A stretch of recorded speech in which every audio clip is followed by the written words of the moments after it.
আসসালামু আলাইকুম। আইসিটি বাংলাদেশের পক্ষ থেকে আপনাদের সবাইকে স্বাগতম। আমি আছি মাহিনুর রহমান হৃদয়। ডিপ্লোমা ইঞ্জিনিয়ারিং সিরিজের আজকের এই পর্বে আমরা ডিপ্লোমা ইঞ্জিনিয়ারিংয়ের প্র্যাকটিক্যাল বিষয় অর্থাৎ প্র্যাকটিক্যাল পড়াশোনা ও থিওরি পড়াশোনার মধ্যে কিভাবে ভারসাম্য তৈরি করব, অর্থাৎ কিভাবে ব্যালেন্স করব, এই দুইটা বিষয়ের মধ্যে আমরা কিভাবে ব্যালেন্স করব সেটি আমরা দেখব।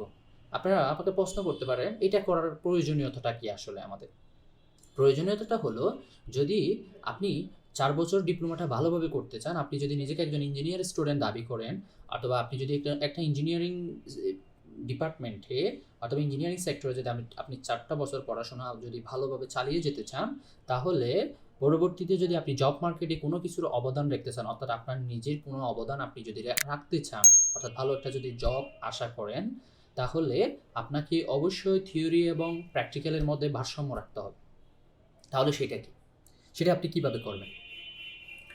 আপনি যখন ডিপ্লোমা ভর্তি হবেন, ভর্তি হওয়ার পরে যখন আপনি ৫ সেমিস্টারে যাবেন ডিপ্লোমাতে, যাওয়ার পর আপনি প্রথম ২ সেমিস্টার, ফার্স্ট, সেকেন্ড, থার্ড ৩টা সেমিস্টার আপনি আমাদের প্রবিধান, এখন তো ৩টা প্রবিধান, ২০১০, ২০১৬, ২০২২।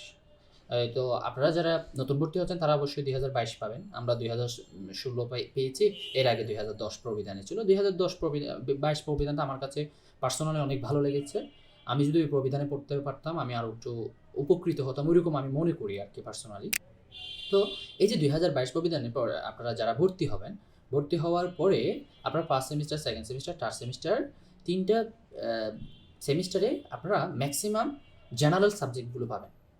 জেনারেল সাবজেক্টগুলো বলতে যেগুলো আপনার তত্ত্বীয় পড়াশোনা, যেগুলোকে আমরা বলি তত্ত্বীয়, অর্থাৎ এগুলো হচ্ছে থিওরি।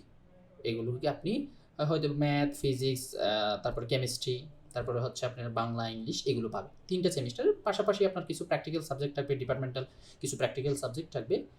এর সাথে আপনি কয়েকটা ১টা ২টা ডিপার্টমেন্টাল সাবজেক্টও পেয়ে যেতে পারেন প্র্যাকটিক্যাল ছাড়া ৩টা সেমিস্টারে। তখন আপনার ওই সময়টাতে, অর্থাৎ এক থেকে শুরু করে ৩ সেমিস্টার পর্যন্ত আপনাকে প্র্যাকটিক্যালি এত বেশি গুরুত্ব দিতে হবে না।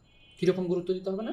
আপনি যদি ধরেন, আমি আপনাকে একটা হিসাব করে বুঝাই, আপনি যদি ৫ ঘন্টা ডেলি পড়াশোনা করেন, আপনি যদি ৫ ঘন্টা পড়াশোনার মতো আপনার এবিলিটি যদি থাকে ডেলি, তাহলে আমি বলবো প্রথম ১ বছর অথবা ১.৫ বছর আপনি ওই ৫ ঘন্টার সময় থেকে, দৈনিক ৫ ঘন্টার সময় থেকে আপনি কি করবেন, ২ ঘন্টা অথবা ১ ঘন্টা আপনি প্র্যাকটিক্যাল দেওয়ার চেষ্টা করবেন, আর ৩ ঘন্টা অথবা ৪ ঘন্টা আপনি দেওয়ার চেষ্টা করবেন থিওরিতে, যেহেতু আপনার সাবজেক্টগুলো থিওরি রিলেটেড বেশি। এই কারণে তার মানে কি, তাহলে আপনার সময়ের 80% সময় আপনি দিবেন থিওরি পড়াশোনায়, আর 20% সময় দিবেন আপনার, এটা হচ্ছে আপনার এডুকেশন টাইম, এটা আপনার খেলাধুলার টাইমের কথা আমি এখানে বলতেছি না, আপনার আপনি যে পড়াশোনা করেন ওই পড়াশোনার টাইমটাকে আমি বলতেছি। তাহলে আপনি ৫ সেমিস্টার থেকে থার্ড সেমিস্টার পর্যন্ত চেষ্টা করবেন 80% টাইম যেন আপনি থিওরিতে দেন, আর 20% টাইম যেন প্র্যাকটিক্যালি দেন। তাহলে এটা কেন? আমি অনেকেই দেখেছি আমার ডিপ্লোমা ইঞ্জিনিয়ারিং ক্যারিয়ারে, তারা কী করে, অনেকে প্র্যাকটিক্যালকে বেশি গুরুত্ব দিয়ে ফেলে, তখন সে থিওরিতে খারাপ করে।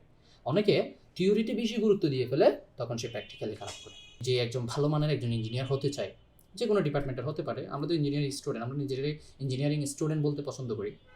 তো আমরা যদি একজন ভালো ইঞ্জিনিয়ারিং স্টুডেন্ট হতে চাই, তাহলে অবশ্যই আপনাকে ব্যালেন্স করতে হবে, থিওরি এবং প্র্যাকটিক্যালের মধ্যে একটা ব্যালেন্স করতে হবে।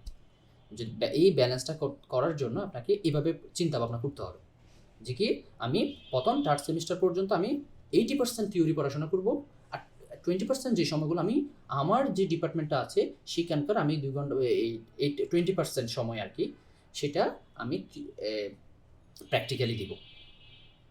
এরপরে আপনি কী করেন, ফোর্থ সেমিস্টারে গিয়ে আপনি ভারসাম্যটা, থিওরিটা প্র্যাকটিক্যালটা একটু বাড়াবেন। 80% থেকে এটা 70-তে নিয়ে আসবেন থিওরিতে, আর প্র্যাকটিক্যালটা 30%। দেখবেন আপনার ওই দুইটা কম্বিনেশন করে আপনার রেজাল্টটাও ভালো হবে মাশাআল্লাহ, আল্লাহর রহমতে। আর তারপর হচ্ছে আপনার পাশাপাশি প্র্যাকটিক্যাল নলেজটাও আস্তে আস্তে ইমপ্রুভ হবে, আপনার প্র্যাকটিক্যাল স্কিলগুলো আপনার বৃদ্ধি পাবে যদি আপনি এভাবে ভারসাম্য করতে পারেন। তারপরে ফোর্থ সেমিস্টারের পরে ফিফথ সেমিস্টারে গেলেন, ফিফথ সেমিস্টারে গিয়ে আপনার যেটা করতে হবে 60-40, অর্থাৎ 60% থিওরি আর 40% হচ্ছে আপনার প্র্যাকটিক্যাল। তাহলে এভাবে করে করে আপনার আবার 6-এ যাবেন, 6-এ গিয়ে 50-50, 7-এ গিয়ে এটা প্র্যাকটিক্যালটাকে কী করবেন, 60 করবেন, আর থিওরিটাকে 50 করবেন।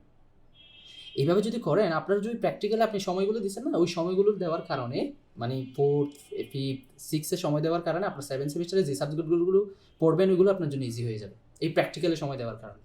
এই জন্য আমি মনে করি আমার একটা সাজেশন থাকবে আপনাদের জন্য, আপনি ডিপ্লোমাতে যদি ভালো একজন স্টুডেন্ট, ভালো একজন যদি ইঞ্জিনিয়ারের স্টুডেন্ট হিসেবে দাবি করেন, অথবা ইঞ্জিনিয়ারিংটা স্টুডেন্টটা মানে ইঞ্জিনিয়ারিং ক্যারিয়ারটা আপনি যদি ভালো করে শেষ করতে চান, 4 বছর হোক, এরপরে বিএসসি হোক, এরপরে এমএসসি হোক, সমস্যা নেই, যদি আপনি শেষ করতে চান তাহলে আমি বলবো এই প্র্যাকটিক্যাল এবং থিওরির মধ্যে আপনি একটা ভারসাম্য প্রতিষ্ঠা করেন। যদি ভারসাম্য প্রতিষ্ঠা করেন, এই আপনার প্র্যাকটিক্যালের কারণে, আপনি প্র্যাকটিক্যাল শিক্ষার কারণে আপনার থিওরিটা একটু সহজ হবে, আপনার থিওরি শিক্ষার কারণে আপনার প্র্যাকটিক্যালটা একটু সহজ হবে।